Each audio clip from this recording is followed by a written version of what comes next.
mazava ho avy. Ny fikambanana TMS dia izay mahita tanora zay, dia tanora moa zany mazava ho azy ny sibolina sy fikambana maro misy ao anaty fikambanana. Zany akory tsy miaro an'ireo olon-dehibe zany izay rahantsika malala ny hevitra famonjy ireny koa dia tena ilaina. Fikambanana ihany koa dia izay mahanational zay dia efa misy manerana Madagasikara efa maromaro ny mijoro, ary mbola ezahana koa ampijoroana eny amin'izay toerana mbola tsisy azy manerana Madagasikara.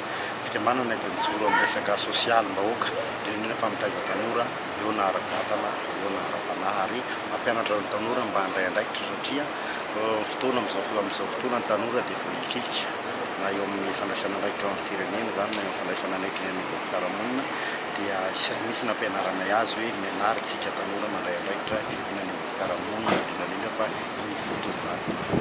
Inona marina moa fanalavana TMS? Ny fanalavana ny TMS zany dia tanora miandrandra ny ho avy.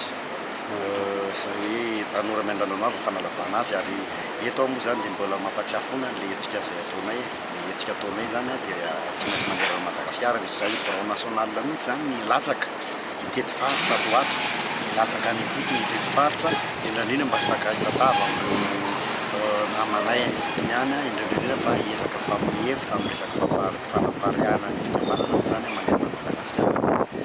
Eto nga maragany zay zavatra zay, misy foto-kevitra anankiray ihany koa zany izay tsorony TMS, dia raha mahafantatra fa sampana anankiray moa zany misy amanoana ny président izy tena natoronanay zany, tena nanapa-kevitra hoe anoana amin'ny président Indrinera Rajoelina, dia tiako aloha mampafantatra fanakatazan'ny tanora tao aminay dia anisan'ny tanora miaraka tamin'izany hoe tolony tembelnefo zany.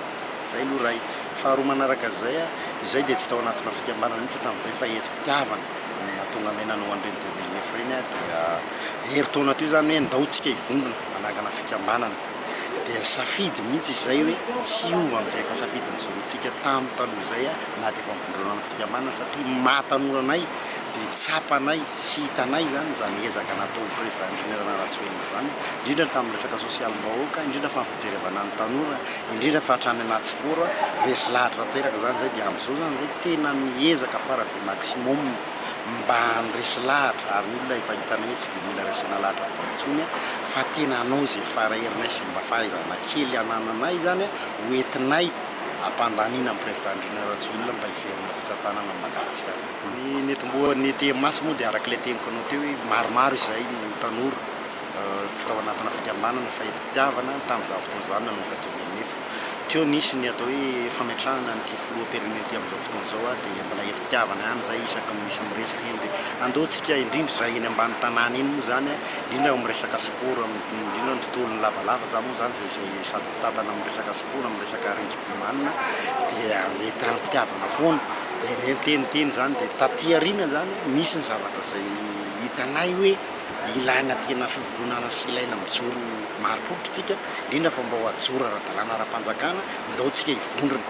Dia zay zany natokany hoe ndao havondrona dia ndao tena ho ajoro ara-panjakana, satria samy hafa mihitsy zany zavatra hoe fikambanana mandeha tsy ara-dalàna zany sy fikambanana anankiray tena hoe mijoro ara-panjakana.